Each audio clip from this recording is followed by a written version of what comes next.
Okay, everyone. Sorry for all the online watchers. I should probably say this every 10 minutes so that you don't get upset and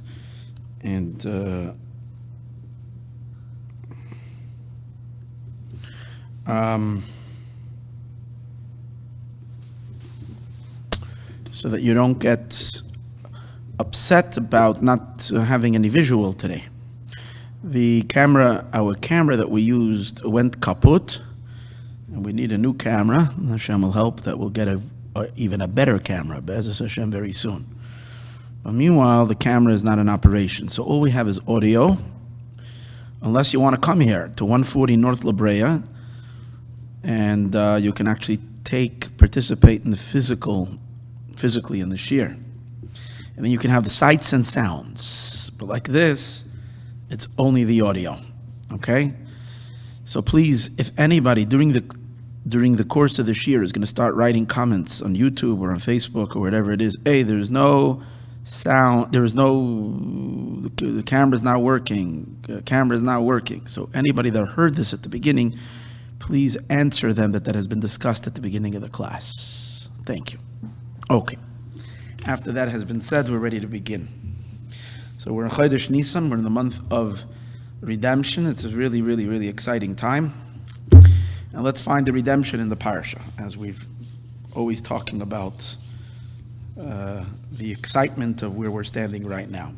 So now, in this week's parsha is Parshas Metzorah. This week's Shabbos is going to be Shabbos HaGadol, Parshas Metzorah. And it's an interesting parsha because it has a really not such good name. Metzorah is a condition that's very, very unfavorable, very negative. A Metzorah is the worst kind carries the worst kind of a defilement. Tumah, impurity. The Metzorah, loosely translated many times as the leper, but that's not really what it is. It's a spiritual kind of a disease that would show up on a person's skin as a white blotch or similar colors like that. And when someone had that, they were deemed as ritually impure and defiled and on the worst level, as we're soon going to see. And therefore, it's pretty interesting that we, who generally try to always look for the positive things, would name a parsha in the Torah Metzorah. Now we have no choice really, in the sense that the subject is Metzorah, but you still don't have to name it that way. We find that the Torah always looks to be gentle, and we don't want to speak negative. Speech is very powerful. That's actually the lesson of Parshas Tazria Metzorah, last week's parsha and this week's parsha. The tzaras would come because of sin. This illness would come as a result of sin. Primarily the sin of speech. When we are speaking lashon hara, we're speaking negatively about others, that's what brings upon a person the tzaras. So therefore the lesson obviously is to be careful with speech. We shouldn't speak negatively about anything. And in that sense, why would the Torah have a name of a parsha called Metzorah, which is very, very clearly negative speech? To make the question stronger, even though this Torah portion has been there since the Torah has been given, we've had the parsha, but yet the name of the parsha was different in the early years. If you look in the early writings and responsa and writings of the sages of earlier generations, about 1,000 years ago, we look at Rashi, and I think in Rambam as well, and in other Rabbeinu Sadia Goyen, I think, and there's a couple of different places in where you look at where they name the names of the parasha, all the 53 Torah portions that there are, they refer to this parasha as Zos Tiyeh, this shall be, referring to the second verse in the parasha. Vaydaber Hashem al Moshe leimar, Hashem speaks to Moshe. Obviously, you can't name the parsha Vaydaber Hashem al Moshe leimar because probably 40 parshios begin with Vaydaber Hashem al Moshe leimar, or 20, 30, whatever, and a lot of parshios in the Torah. That you can't. But what have they chosen? The next verse, Zois tia Toiras HaMetzorah. This shall be the laws, the teachings of the Metzorah. So even though the name Metzorah is more fitting to characterize the parsha than the words Zos tia, which means so shall be. We have no clue about so shall be, who, what, where, and when. Yet, in the early writings of the early teachers of the Torah, when I say early, we mean for the first 2,500 years that we had the Torah, whenever we made reference to this parsha, probably, most probably, because of the desire to steer clear from negative speech, the name of the parsha was always referred to as Zois Tia, so shall be. It's only later, in the last few generations, in the last couple of hundred years, that we see a change. In Shulchan Aruch already, or I think even in the Torah is before the Shulchan Aruch, probably with about 200 years. So we're talking about, from about 500-600 years ago, we see a change. In the Shulchan Aruch, this parsha is referred to as Parshas Metzorah. So everything in Torah is accurate, and everything in Torah is perfect. This that the later generations changed the name of the parsha. Now obviously you see that they're making a decision to change the name of the parsha. They're not just going with the flow. They're not going with the flow and just, it's not like they had to invent they were the ones who created the names of the, if you say like 600 years ago, they sat down, they said, we have to name the parshios. No, okay, it would be one thing. But it's not that way. They had already all the names written earlier, and here you see they intentionally changed it from the word Zois Tia, so shall be, to the word Metzorah, which is, as we said earlier, a change to the negative. It's a negative change. Changing to negativity. In the very parsha when we're being so careful with our speech not to be negative. So it really, really begs the question, how did it happen that in the later generations, so is the name of the parsha? So we have to say that the Metzorah isn't negative anymore. And the reason the earlier generations, they steered away from calling the Metzorah is because way back then the Metzorah was indeed negative. And we'll soon see. And therefore they had no choice but to not call him by its name, or the name of the parsha, name of the Torah by that way, but say, so shall be. But it's only in the later generations that for whatever reason, we're already comfortable with the name Metzorah. So we have to say, because the Metzorah is positive and isn't negative, because if it would still be negative, we wouldn't be mentioning its name. So that is an astounding phenomenon. That's an amazing idea. Let's understand, how does that work? How does the Metzorah change? Similar to what we had discussed in Parsha Shmini in the class, we said that the pig will change. The pig was always really bad, and the pig will become kosher. And here we're talking about the Metzorah changing from being really bad, the worst kind of defilement, to being tahor, to being not negative, as we name a parsha, the Torah Metzorah. So in order to understand that, let's take a deeper look at what the Torah says over here. In the opening verse regarding the healing of the Metzorah. Now, by the way, this parsha is not about the negative state of the Metzorah, about his defilement and all that. That's discussed in last week's Torah portion, Tazria. In this week's Torah portion, the Torah is talking about the healing process of the Metzorah. When the Metzorah is already, his tzaras went away, and what he needs to do in order to complete his purification. So there's a whole ritual that is performed over here. The Kohen has to come out to visit him, inspect him, see that it is okay. And after that, the Kohen does a process with him. You have to take 2 little birds, 2 pigeons, and they slaughter one of them, and then you dip the other one, and you pour the blood over fresh spring water, good fresh spring water, and you take the slaughtered, the living bird, and they also have to take a branch from a tall tree, a cedar tree, and then a little grass, a hyssop grass, with a little red string of crimson wool. And then you tie them together, and then you take the bird and that little bundle, and you dip it 7 times into the blood and the water, and it gets sprinkled. I think it gets sprinkled first towards, let me see, might even be sprinkled. No, it just gets sprinkled on the Metzorah 7 times, and then that begins the process. Okay, we're not going to get into that whole ritual and what it means. Obviously, there's the infinite secrets of the Torah to explore that mysterious process of these 2 birds and this whole thing. What I would like to ask is, right at the beginning of the parsha, it says, "So shall be the Torah of the Metzorah on the day of his purification." It says, "V'huva el haKohen," he should be brought to the Kohen. And this immediately is problematic, because it says he should be brought to the Kohen, when that's not the case. He cannot come to the Kohen. He's not allowed to come to the Kohen, because the Kohen lives inside the city.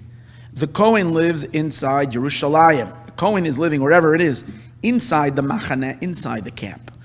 Part of the consequences of the tzaras, of the Metzorah, is that the person is so defiled that he's not allowed to be within the camp, within the zone of holiness.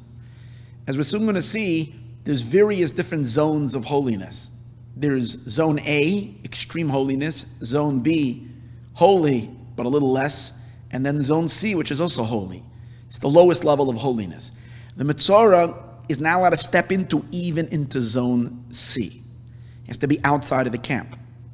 Until after his purification process, which is going to take 7 days, after the Kohen deems him kosher and purifies him with that process. So it's impossible for the Metzorah to come to the Kohen. So the question then is, why does it say, "V'huva la Kohen," he should come to the Kohen, he should be brought to the Kohen? He can't come to the Kohen. As a matter of fact, the next pasuk says, "V'yotza haKohen el mechutz lamachaneh," that the Kohen has to go out to inspect the Metzorah outside of the camp. So it's clearly, and that's understood. Yeah, the Kohen, the healer, the man of God, he needs to go outside to heal the tzaras. So he has to go out of the camp to see him, because the other way it's not possible. So then why does the pasuk make an introduction that he should be brought to the Kohen? The Mefarshim all ask that question. The Sefornu, the Ramban, the Rachayim, the Kliyakar, they all ask that question. The Cheskuni. So the Cheskuni and the Sefornu try to give like a very logical question. I mean, a simple answer. And they say that it's not nice, if the Metzorah is wandering, he's not allowed to be in the camp and he goes all far away, it's not nice to make the Kohen travel all the way to the Metzorah.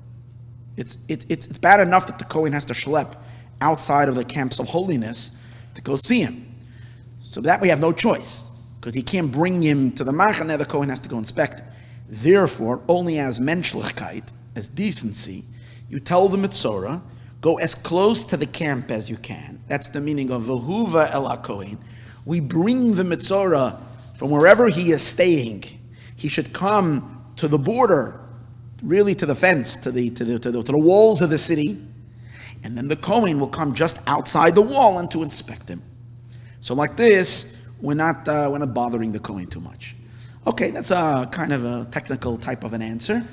The problem is that it's hard to say that that's why the pasuk says "V'huva el haKohen," you should be brought to the Kohen, because who says the Metzorah is living far? Why does he have? There's no reason for the Metzorah to go live 5 miles away from the border. He technically can station himself, pitch his tent right outside the borders of the wall. I mean, even though it would make sense that probably a lot of times they lived in various different places, but still, the Torah is dealing with the all Mitzrayim, and since not all of them are going far away, so why would the Torah have to say that? It's hard to explain that would be the reason for it. Why the Torah would say V'huva el haKohen? Because what happens if the Metzorah is living 10 feet away or stations himself 10 feet away? So let's look for a better answer. That's what I'm saying. It's a good answer, but not, let's go a little deeper, see if we can find something more significant. The other thing to notice and which is interesting, it says v'huva el hakohen, he should be brought to the kohen, which implies almost like they're dragging him to the kohen. V'huva, they bring him. Why doesn't it say uva el hakohen, he should come to the kohen? Uva el hakohen, he comes to the kohen.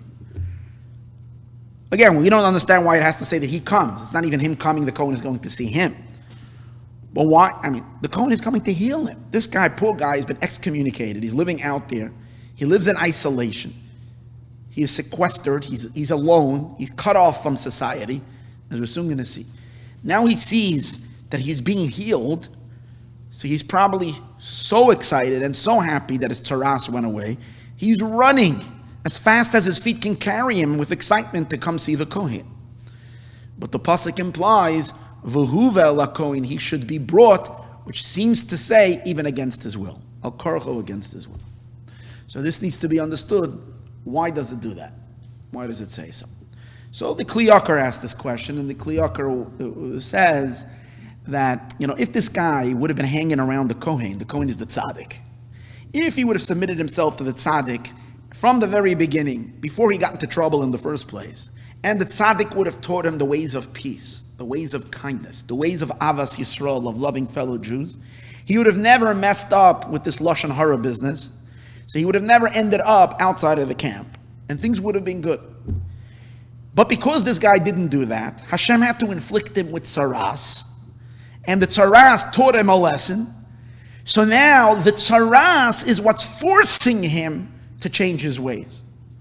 So even though technically right now, v'huva el hakohen, he's uba el hakohen, he's running, racing to the kohen with excitement because he's telling him for the first day, I woke up in the morning and there's no tzaras, I think I'm healed. Yes, but the very fact that he's seeking out the kohen only after the tzaras is that the tzaras compelled him to come to the kohen, which means to seek a spiritual teacher, to seek guidance, to look for a mentor in life that's going to guide you and elevate you. He should have done it on his own. So that's the meaning, v'huva el hakohen, he's brought to the kohen. Okay, it's a good answer. But again, let's try to probe this a little deeper. See if we can see something more on a deeper level, what is happening over here. And the idea is as follows. When we look at the Metzorah, the thing about the tzaras, the Metzorah is, as I mentioned earlier, that the Metzorah is considered the worst type of defilement. In what sense he's the worst type of defilement? Is that he has to go out of all three zones of holiness. I mentioned earlier that there are different zones, gradations of holiness. There is super holy, there is very holy, and there is holy. And the Metzorah is not allowed to stay in any of them. Now there are the other people that are defiled. In the end of the parsha this week, we learn about other people that have tumah, a zav, a zava, someone who touches, contaminates, comes into contamination with a dead body. It's not discussed in this week's parsha. These are various forms of impurity that a person has. They too have to stay away from holy. But none of them have to go out of all three camps. If someone comes into contamination with a dead body, he's only now allowed to go into zone A, which means the holy temple. But he's allowed to be on the Harabayas, he's allowed to be on the Temple Mount. What's called Machna Levia, the camp of the Levites. If someone has a zav or a zava, which is related to certain impurities relating to the body, then they have to go out of two camps. They're not allowed to be in the super holy, they're not allowed to be in the very holy. Zone A and Zone B are off limits, but Zone C, translated as, at least in Yerushalayim, as Jerusalem, they're allowed to be in the old city of Yerushalayim, in the actual walled area of Yerushalayim. They're allowed to be there because their holiness, they're not so defiled that they get evicted even from there. The Metzorah is his defilement is so strong, he's the only one that gets evicted from all three camps. And we need to understand why is that. Well, when we take a look and we examine what brought Saras in the first place, so as I mentioned earlier, according to the teachings of our sages, the main reason for Saras comes for Lashon Hara. So Rashi says, actually, why does he go out of the camp? Rashi says because he caused breakages in people's relationships, because he was a danger to society. He caused fights. He caused animosity. Because when someone goes ahead and bad-mouths people, what are you doing? You're causing good friends to become separated. You're causing relationships to be broken. God forbid, the person is causing families. He's causing, God forbid, fights and strife amongst friends, amongst family members. Can cause a tremendous, God forbid, break and machlokas in the community. Every machlokas, every type of fight, it all begins with lashon hara. It all begins with negative talk. So Rashi says, he separated between people.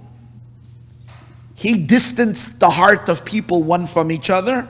So therefore, let him sit alone in isolation, separated from people. So Rashi very, very clearly defines what the malady of the Metzorah is. He's a man that causes strife. He's a man that causes discord, animosity, hatred. We'll call machlokas. Because of that, he is the total antithesis to holiness. The very, very staple of holiness, the fingerprints of holiness is unity. Unity is what characterizes Kedusha, holiness. Because holiness is characterized by, the essence of holiness is God, and God is one. And therefore the community of holiness, being that they're all attached to one singular source, are also attached to each other. That's why we, the Jewish people, who are a holy nation, what does a holy nation mean? We are attached to Hashem. Va'atem hadveikim b'Hashem Elokechem. We are attached to the Eibishter. We are called Goy Echad. We are a nation that are one. We care about each other. We love each other. We hang out together. Because we feel attached to each other, because we all share that common singular essence. And that is our subservience to Hashem. And therefore we are all unified with God's oneness. The antithesis to holiness is a force that breaks up, what's called pirut, separation. And that's the way klipa is. Klipa is all about the unholy, is all about being scattered, separated, disconnected. And in the unholy, there isn't any true achdus, there isn't any true unity. There's only superficial unity. It's when people have the same self-interests so that they can unify for a short little while, but since ultimately it's all selfish at its core, it's going to break.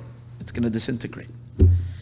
But in holiness, which is a subservience and a commitment and a connection to something bigger than you, and that is the Eibishter, that is God, and that's why in holiness there is an intrinsic unity.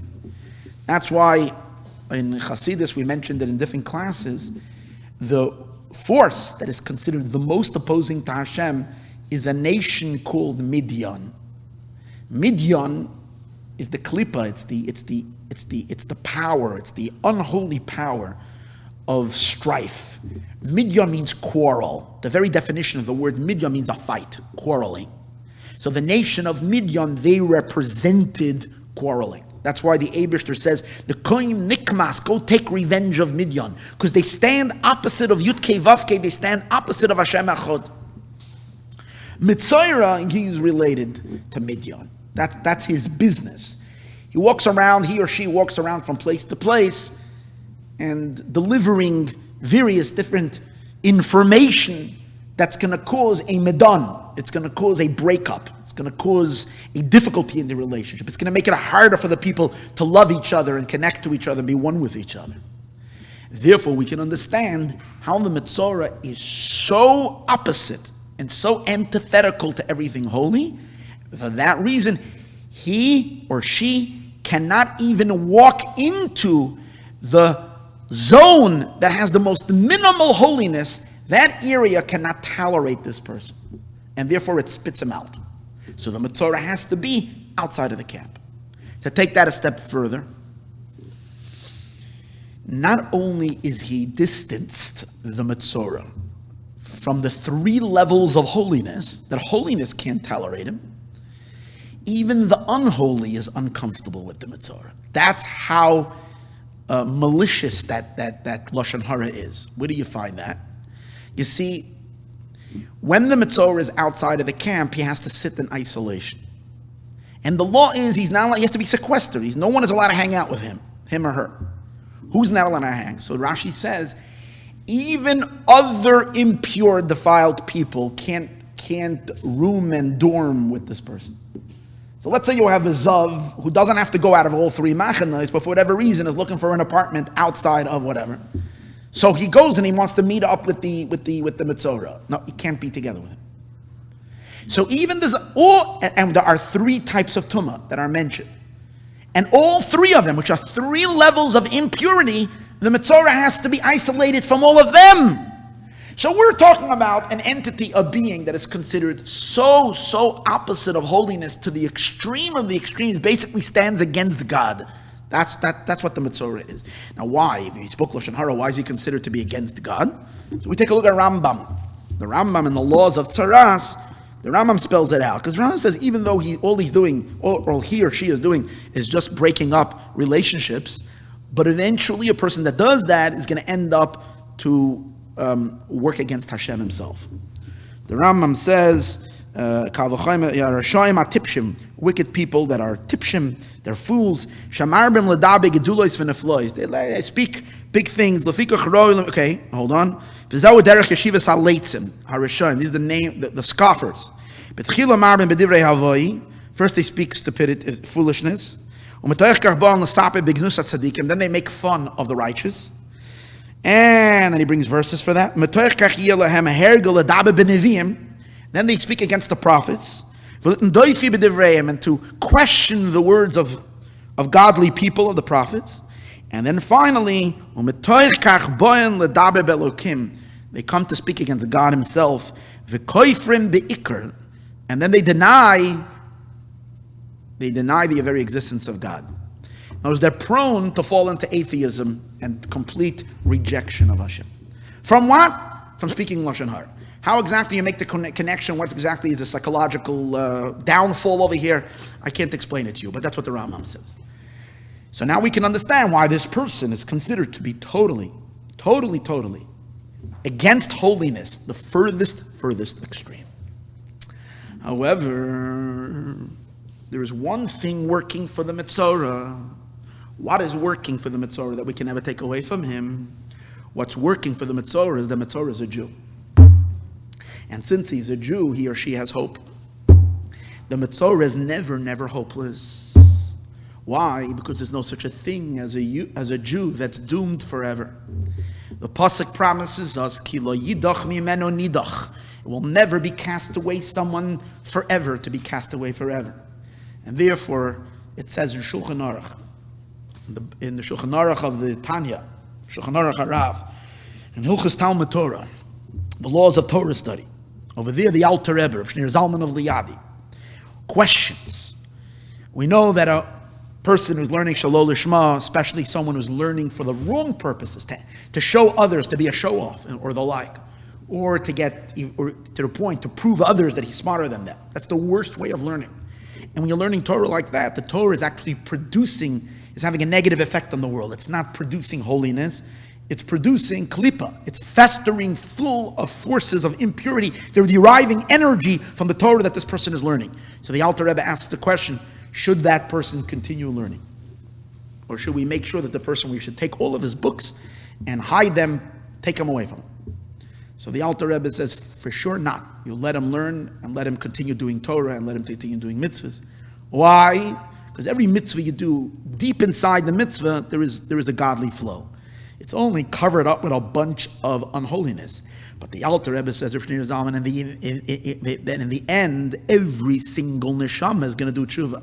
Why? Kila yidach mimenu nidach. We have a promise from God that there will never be a spark of Hashem that's going to be completely severed and disconnected. So whether in this Gilgal, meaning in this incarnation, or whether in a future incarnation, which by the way, today's days is already, we're done with the incarnations. We're already in the last recycle. So no one is coming back again. So the tshuva that has to happen is now the tshuva, the last generation, everybody's to come back. So therefore, he says, so let him at least do mitzvahs, because eventually he'll reclaim all those mitzvahs. When he does tshuva, he or she will bust, will crack, will break, all the klipa will disintegrate, and the holy essence of those mitzvahs will reveal itself, and this person will have increased godliness in this world. When they do tshuva, they will transform what we call the darkness to light. So we have a promise that every single person will do tshuva, including who? Even someone as terrible and as opposite as holiness, antithetical to holiness, like the Metzorah. Why? How do we know they will make that choice? Because God will never let a soul be completely severed. That's the rule. Now it's interesting. The Alter Rebbe says this about an individual Jew.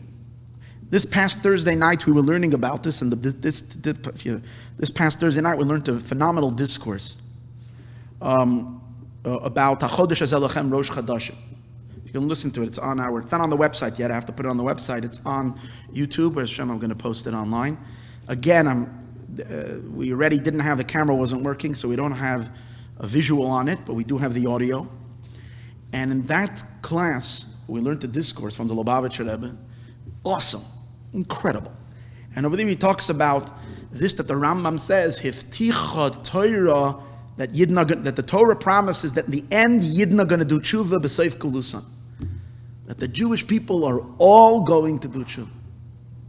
And in that discourse, the Rebbe explains an amazing thing. He says that tshuva that we're going to do is not because coming from within our own decision. It's not coming from within us. The reason we're doing tshuva, we are the ones doing tshuva, but why are we doing tshuva? Because of a divine promise. Because God promised. It's a promise of the Torah. And that promise of the Torah is going to assure that all the Jewish people are coming back. And it doesn't make a difference how far they are, how anti-Jewish they are, or how self-hating Jewish they might be. Self-hating Jews, which we're seeing sadly. Yet there is no such a thing as a Jew not coming back, either right before Moshiach comes or with the coming of Moshiach. All Jews are doing tshuva. No, as we said, no Jew will be left behind. A few weeks ago, we gave one of the Moshiach coded classes. I told a story. One of the great students of the Baal Shem Tov, and I didn't verify it since then, but as I mentioned then, I think it was Reb Zusha of Anapoli. And he once came to a town, and he was told, and the community came to him and they asked him to curse a certain Jew. Usually you come to a tzaddik for a blessing. This time they came for a curse, because this Jew was such a troublemaker. Talk about a Metzorah, a guy who's been causing so much problems.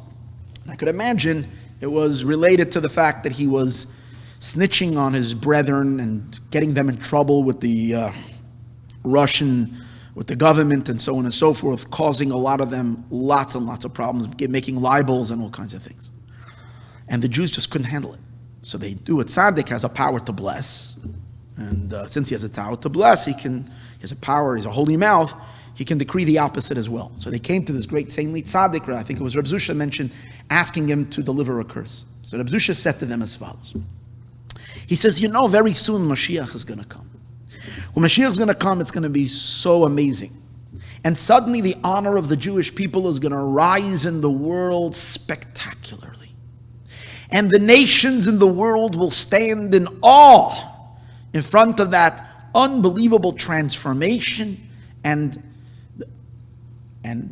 obviously, under those circumstances, they're all going to want to, get close, come to Moshiach, because obviously he's governing and ruling the whole world now. And they want to develop a rapport, they want to get connected to Moshiach, and so on and so forth. But they have a lot to answer for. The nations that have persecuted the Jewish people have a lot to answer for. So, obviously, in order to at least, start to amend things, they're going to want to bring him a gift. They're going to want to bring a present to Moshiach. But even the nations are going to understand that Moshiach is not someone that you're going to bribe with money. Because Moshiach doesn't need their money. So they're going to think, what can they bring Moshiach? And they realize that there's one thing about Moshiach, is that he loves Jews very, very much. He's the biggest lover of Israel, the greatest Ohev Yisroel. And therefore they're thinking to themselves, let's bring Moshiach a Jew. But which Jew can they bring to Moshiach if Moshiach is already going to be this incredible, powerful magnet that's going to draw all the Jewish people? Kibetz Nitche Yisroel. He's going to gather all the Jewish people who are going to come and go back to Eretz Yisrael and be connected to Moshiach Tzidkenu. So who are these nations going to bring? So they're going to start looking for those lost Jews. The Jews that have become so assimilated and have become so deeply entrenched in the Gentile world, and have so alienated themselves, to the point that even after the news is going to be saying about what's going on and that Moshiach is revealed, and Jerusalem became the capital of all of humanity, and the Beis HaMikdash HaShlishi is standing with all of its glory and all of its radiant light. Yet these Jews have already so trained themselves to be opposite and against everything holy that even that won't move them to come. When the nations will find out, when these people will find out that this person is Jewish, they will come and grab that Jew, force him onto a wagon, force him in this sense onto a plane, and pull this and bring this Yid in front of Moshiach and deliver this Jew.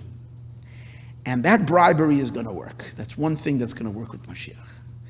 Moshiach is going to be so satisfied and so elated and so delighted with the return of these Yidden that are going to come back to Moshiach.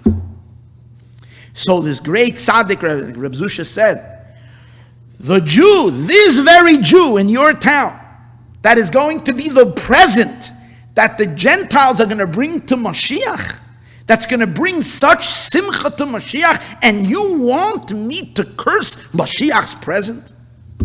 That's the story.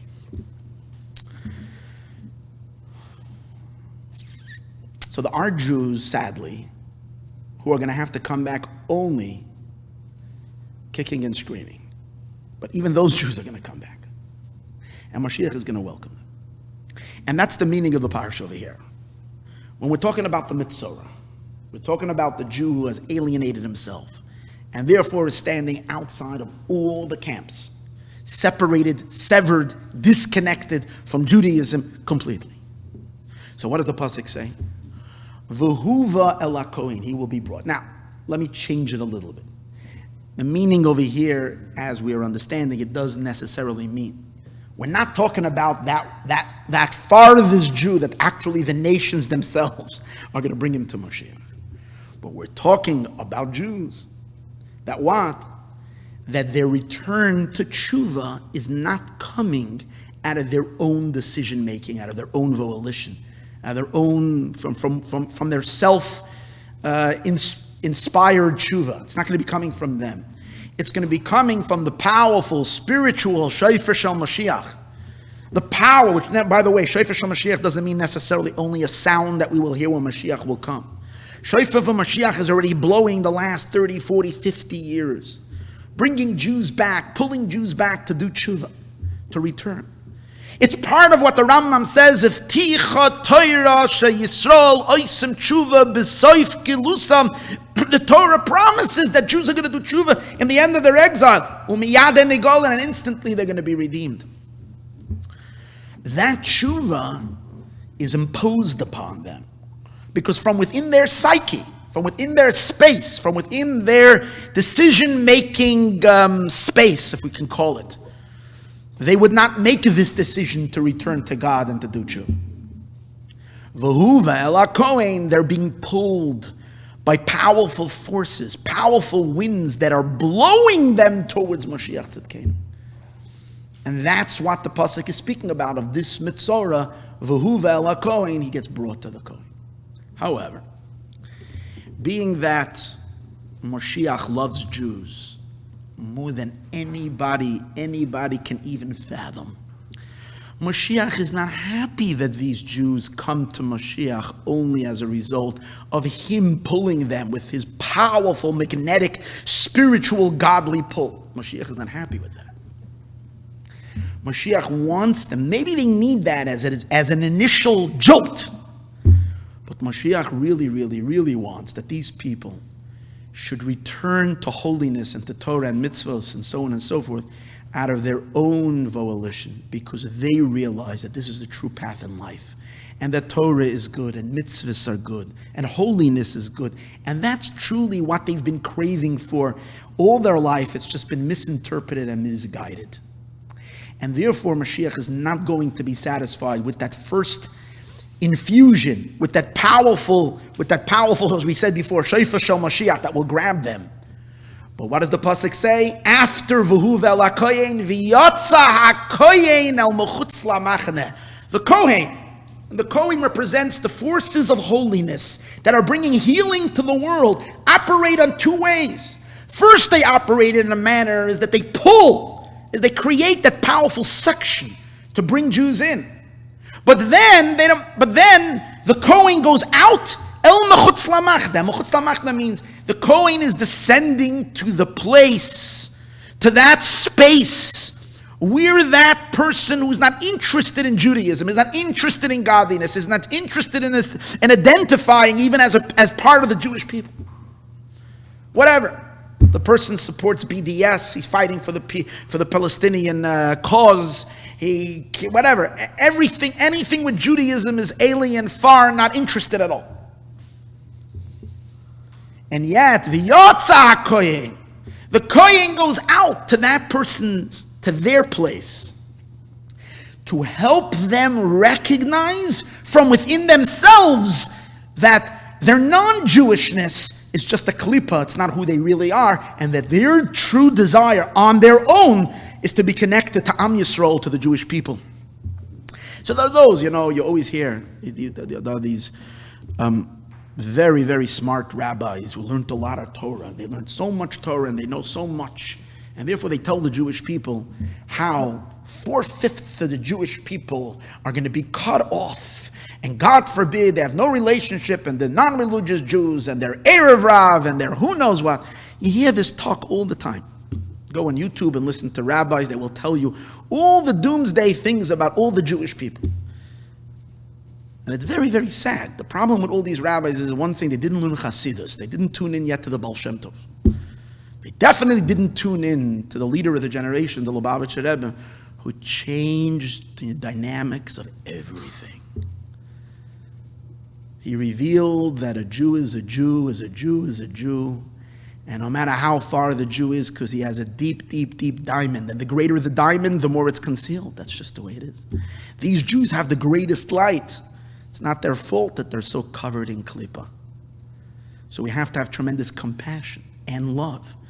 And the more the person is kicking and screaming and does not want to hear what you're saying, the more, the greater the diamond of that Jew is. And the Moshiach is craving the souls of these Jews. And therefore, yes, all Jews are going to be redeemed. Every single one of them. The farthest ones, most disconnect, they too are coming back. But take a look at the chesed and at the kindness of what the Eibishter has given our generation a leader. And that's why he's the leader. The reason is, it's not enough, he explains, that these Jews will do tshuva because Moshiach Tzidkenu's neshama will pull them. That's not enough. Because then they'll always feel that, you know what, we only came back because you pulled me, not because I wanted to come. So take a look at the love of the Eibishter. What is God going to do for these Jews?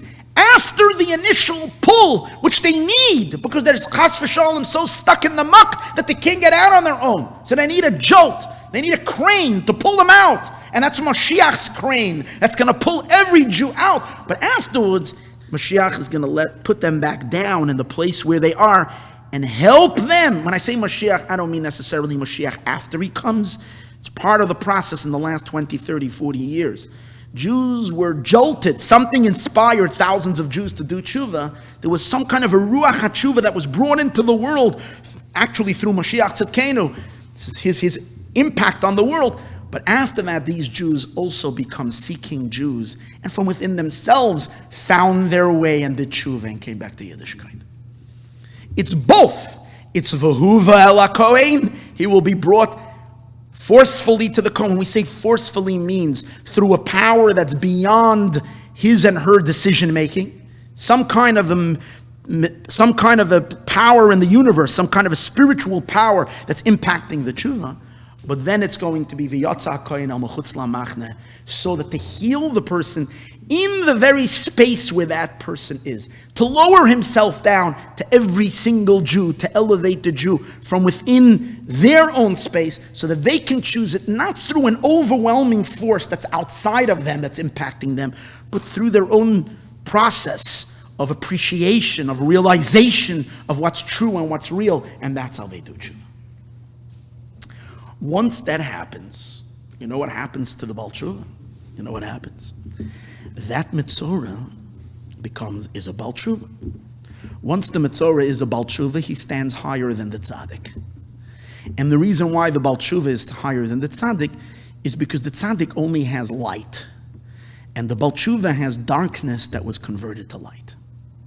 And when darkness is converted to light, the brightness of that light is much greater than the light that has always been light. Who says that? The smartest person of all people, Shlomo HaMelech. Yisroel ha'or min hachoshech. The advantage of light from darkness, which simply means after it's dark, the light is so beautiful, so delicious. But that's only the superficial meaning. After the darkness, we appreciate the light. But there's a much deeper meaning. Not after the darkness, we appreciate the light more. But light is so much greater when the light was actually first darkness. When darkness itself is transformed to light, that is the greatest light. And therefore, the Metzorah is going to be the brightest human being ever. Dafka, the Jew that hung out, never came into shul. Not even Yom Kippur. Never going to go to shul. I'm not going. I'm not having anything to do. These Jews are going to shine with a brighter light. Isn't that refreshing to hear that? That's so different that we hear. Amazing. All of the Yidden, and Baruch Hashem, there's so many. See, 4/5, probably 80% of the Jewish people are going to be the brightest stars because they're going to do tshuva. Do we feel good for them that they can do tshuva? I think I do. Say, it's not fair. I've been working so hard my whole life. I've been keeping Shabbos and doing it. Yeah, so you're lucky that you're able to keep Shabbos. You're lucky that the Eibishter gave you a chance that through that you can thank the Eibishter for that. Poor guy is suffering in his or her darkness. You should be very excited that Jew is going to do tshuva and they're going to shine with a brighter light than you. Yes, that's great. That's awesome. That's loving every Jew the way we should love a Jew. But the truth is, if they would have wished they could have been kept Yiddishkeit all these times. So we're going to have something to be envious of them, and they're going to have something to be envious of us. And that's always good. And we will appreciate each other. And those are going to be the Baal Tshuvas of Moshiach. Metzorah, transforming of darkness to light. However, now the truth is, this is true about Tsaras, the concept of Tsaras. I'm applying it very strongly to the Moshiach experience, but this is the process of a Jew that gets alienated from God in all generations till he gets to the worst point. The process of his healing comes through two stages. Stage number one, the Eibishter sends some spiritual power, a spiritual vibration, it says that God calls out every day, Baskol, Shuvu Banim Shevavim, my wayward children do tshuva. Those vibrations of God's Baskol reaches the Metzorah and triggers a tshuva. The person is falling. The person is falling into a bottomless pit. He can't stop his or her fall. So the Eibishter with their Rachmanis sends stretches his hand out to catch them from their fall and to turn them around, to give them that power. But afterwards, the process is more of a personal journey, where the person has to take the inspiration that turn them around and work their way up, because God wants it to be yours. By the way, this can probably answer the question why so many people that did tshuva will in their life had a moment of tshuva, especially what we call today the Bali tshuva. And I'm sure all of them will attest to this. There's no question about it. I haven't done tshuva yet, but the Yidden that did do tshuva already, so they for sure know this. That you had these powerful force that's pushing you in your life, but then it disappeared, and you didn't have any more of that influence. But it's not that you didn't have any influence. God has sent you teachers and guidance and books and other ways where you can make that journey more on your own. The beginning, you're pulled. Why are you pulled? Because that's called the Serusa D'Liela. The Eibishter loves you so much that God sent you or God hugs you, pulls you in with his powerful hug. But then Hashem wants you to do it on your own. So he softly directs inspiration. He directs the Kohen to go outside of the Machne, to reach the Jew, and to feed the Jew, to nurture the Jew. And that Kohen can come in so many different forms. What it is that's guiding and pulling, and not pulling, but allowing, gently, prodding and enabling the person to heal and come back and do Jew.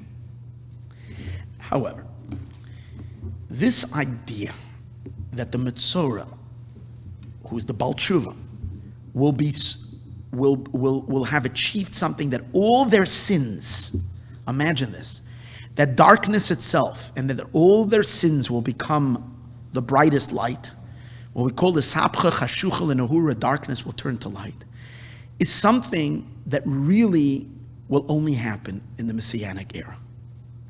In the days of Moshiach, we will see the most phenomenal thing, that darkness itself is converted to light.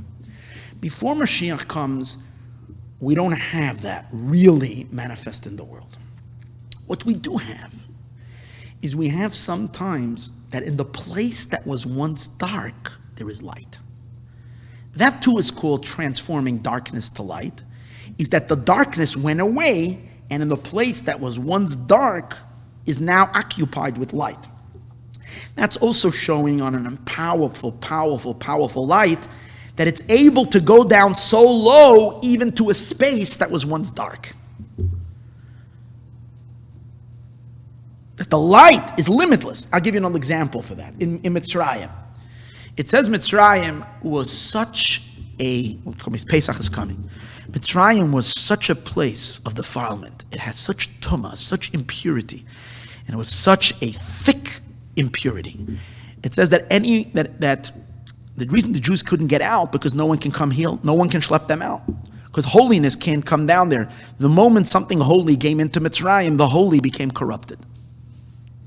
You can't send anybody out into that place because it's like you have a teenager that got lost in some club or some disco or whatever, and you're sending another teen to go get him, and then the second teen also got lost in the place. You send the third one. See, they all got schlepped into it. And Mitzrayim was such a dark place that when you're sending someone in to get them, that person themselves gets corrupted.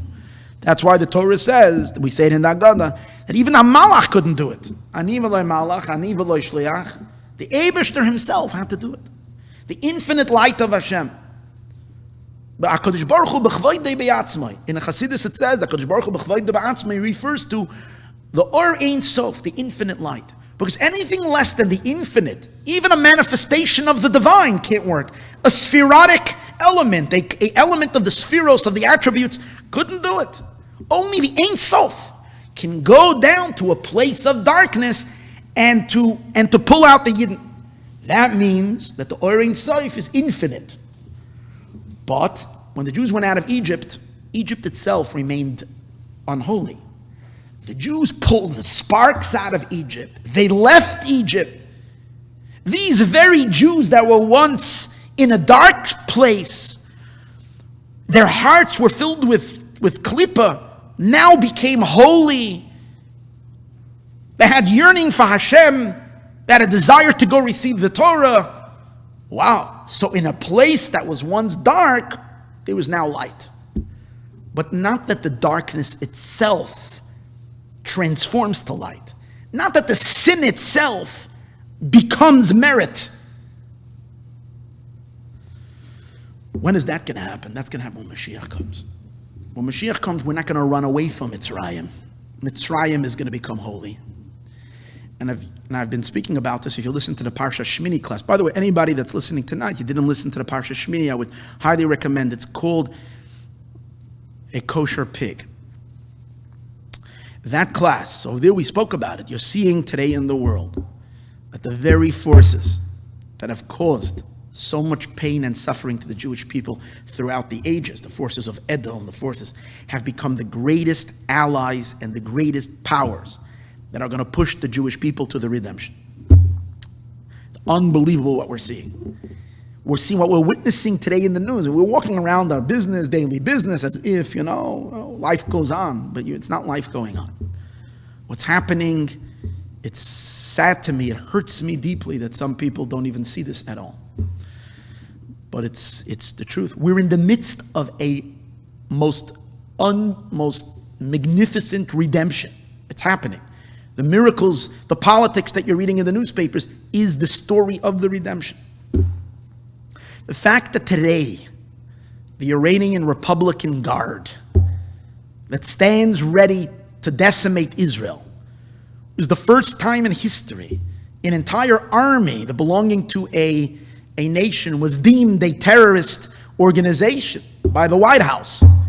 That is miraculous. That has zero, it should have been done 30 years ago, but it hasn't. But now it's happening. And everything else. The Golan Heights was announced, belongs to the Jewish. These are all part of this process of the transformation of the fourth animal that I mentioned then.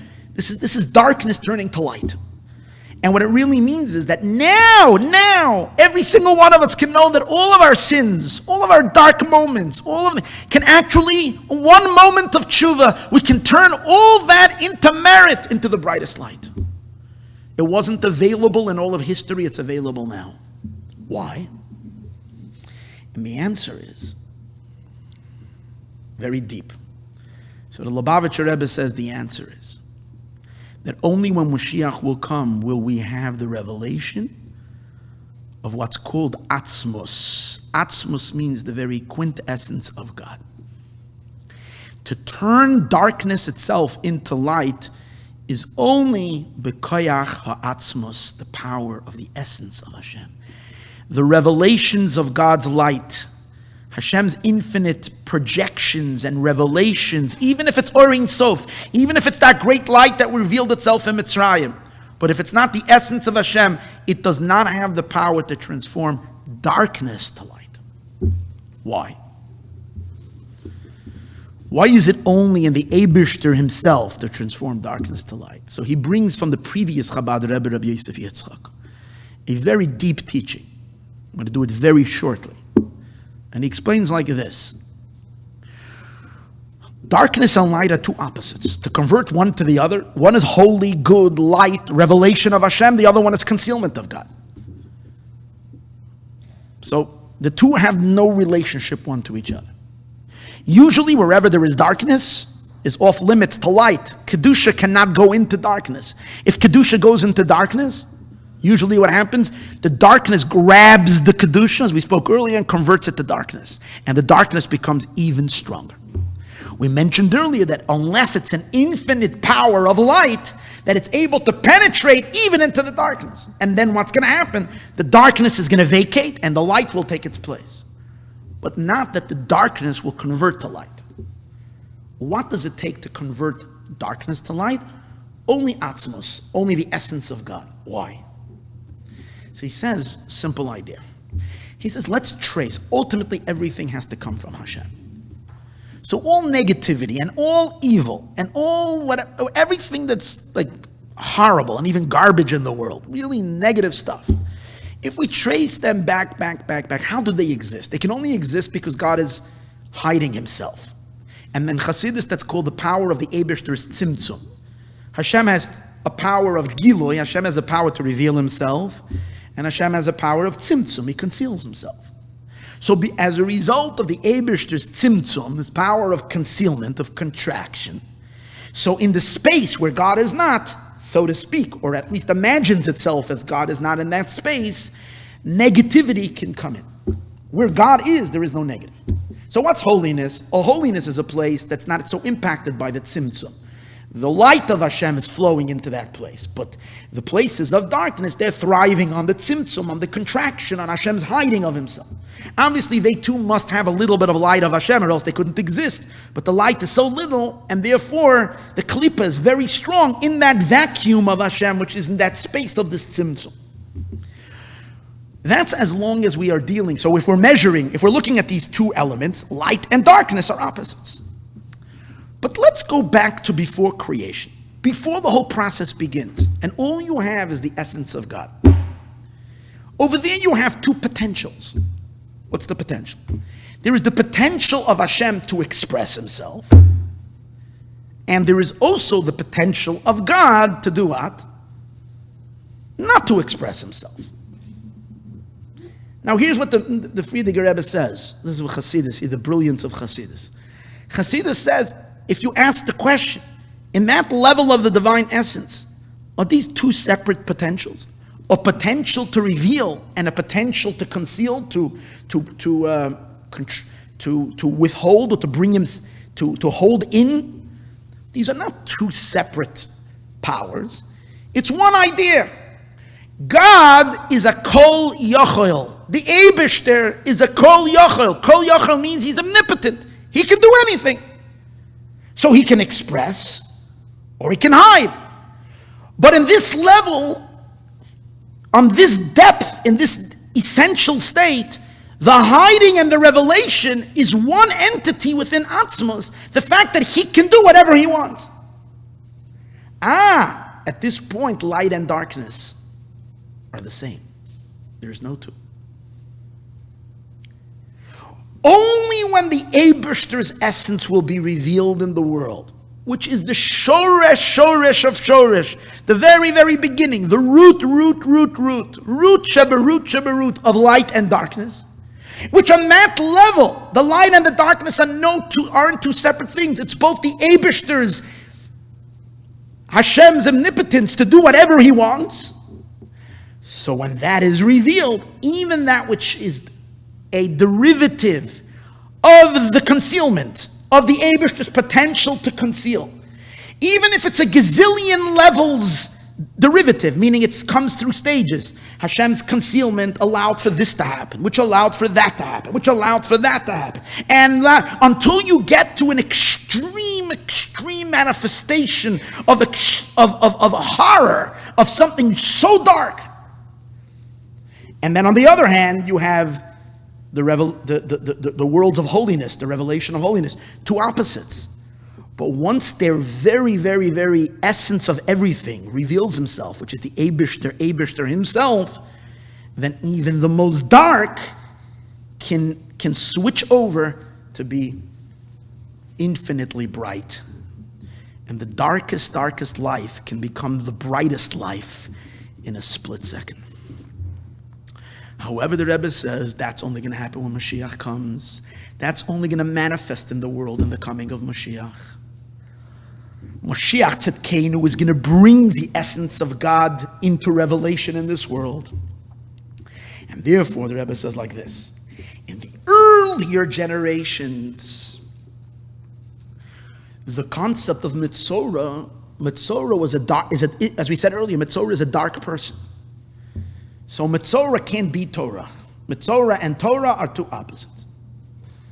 And therefore, since the Metzorah is not Torah, he's the opposite of Torah. That's why we can't name a parsha in the Torah Metzorah, because it's total antithetical to the Torah, a Metzorah. It rhymes, but it's still a total antithetical entity. You can't make the Metzorah a parsha in the Torah, even though the Torah talks about the Metzorah, but you can't make them a parsha in the Torah. So what do you talk? What do you say? You say, Zois tia, it will be. And that's it. And by that, you're saying two things. First of all, you're avoiding mentioning the Metzorah, but you're also saying, I know, I have confidence. I know a day will come. Zois tia. I'm looking at this dark human being that had to be kicked out of all the machnas, and I go deep in my soul. One day, the divine light will shine even from this being. Now I can't fathom it, so therefore I say Zois tia, so it will be.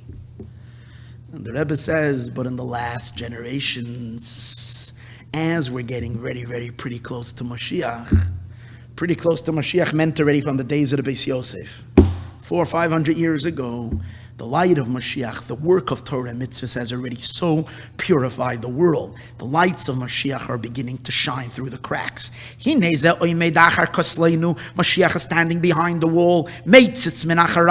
He's peeking through the cracks. He's looking through the windows. So then the Yidden in their subconscious, or in the superconscious, started sensing already that the Metzorah himself could be Torah. That one day the darkest of the darkest Jew is going to shine with such a light, which is only the power of Moshiach. So suddenly this unbelievable thing changed in the writings of Torah scholars. They themselves didn't know this. But for some reason, they switched and started referring to the parsha of Metzorah as Metzorah. Because we can sense already, because now the Metzorah could be already a parsha in the Torah. Because the power to convert the Metzorah into a parsha in the Torah is already sensed, which is the power of God's essence expressed in Moshiach, and when Moshiach comes to the world. And that's the idea of the parsha of Metzorah. Now, if this was sensed 500 years ago, how much more so when we look at a Jew today? First of all, we should never look at any Jew as a Metzorah, because we never know what their merits are. We never know. We should never think of ourselves ever better than anybody to say, I'm from the 20%. I'm probably from the first 3%. That person, if he's lucky, probably from the 80%. Chas v'shalom. We should never ever say that. Not only that, we should realize that the Jews that are the farthest are going to be the brightest. Why am I saying that? Because that's the emes. But that's the emes that we can only perceive through looking through the lens, through Moshiach's glasses, through the lens of the students of the Baal Shem Tov, the students of the Baal Shem Tov, those who carried the light of Moshiach and taught us how to look at a Jew with awe and respect. And to realize that the brightest parsha of all parshas is Parshas Metzorah. And that we don't have to be ashamed. We can call Metzorah. Because Metzorah is the highest and brightest parsha in the Torah. May God merit, may Hashem allow us to see that revelation now, and now.